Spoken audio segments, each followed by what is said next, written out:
Sometimes this is what hope looks like.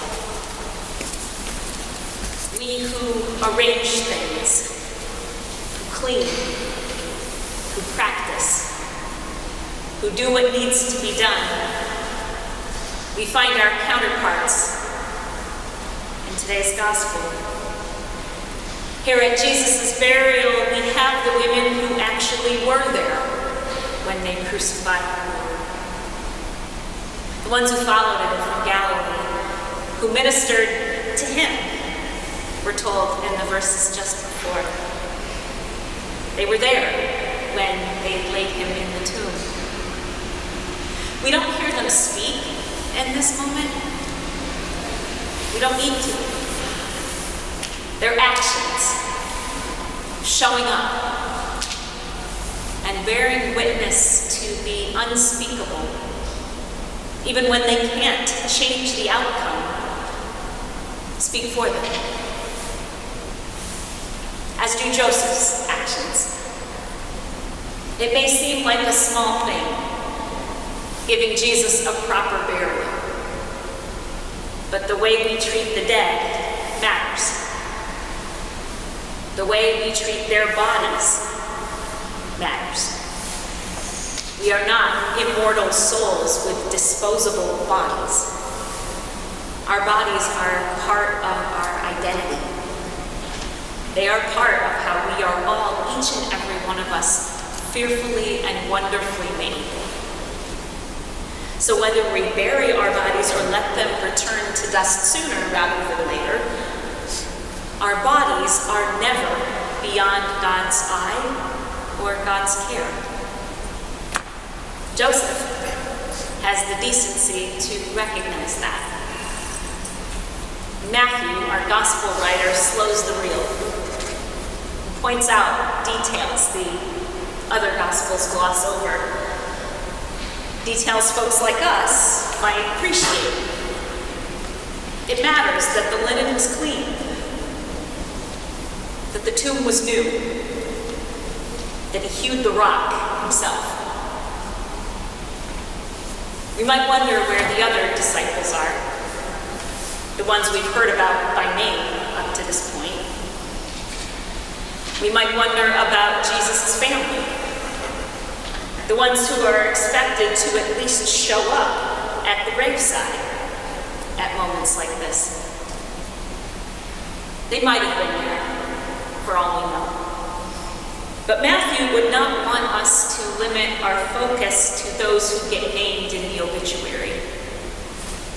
In the kingdom of heaven, we don't get to decide who stays in the frame. There is no inside track, no solid line between who's ours to care for and who's not, whose bodies matter and whose don't. Any work of mercy or act of kindness is welcome, no matter who offers it. Nor does death crowd out everything else in this frame. We get practice holding the whole picture together in the reading we just heard from Lamentations. The latter lines are often recommended for funerals of non-Christians. I've said them myself in funeral homes on behalf of those who did not claim the story of Jesus as their own. We don't need to discount those whose experience of God is more darkness than light, whose suffering is isolating and inexplicable. We dare not ignore them, in fact. We might experience some of those moments ourselves. They are part of the picture. But we can hold another truth alongside it, without one truth canceling the other out. We are here on Holy Saturday at this moment, in part to affirm what we also trust to be true, regardless of our feelings. What gives even the prophet of Lamentations hope. that the steadfast love of the Lord never ceases, that God's mercies never come to an end. They are new every morning. Great is your faithfulness, Lord. So how do we live out this hope amid the silence of death? Well, one proper burial, one song, one flower arrangement, one clean linen, one act of witness, one work of mercy at a time. We show up. We let our actions speak. And we wait for what only God can do next.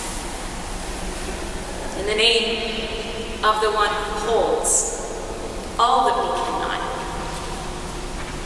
and whose kingdom makes all of us Jesus' family. Amen.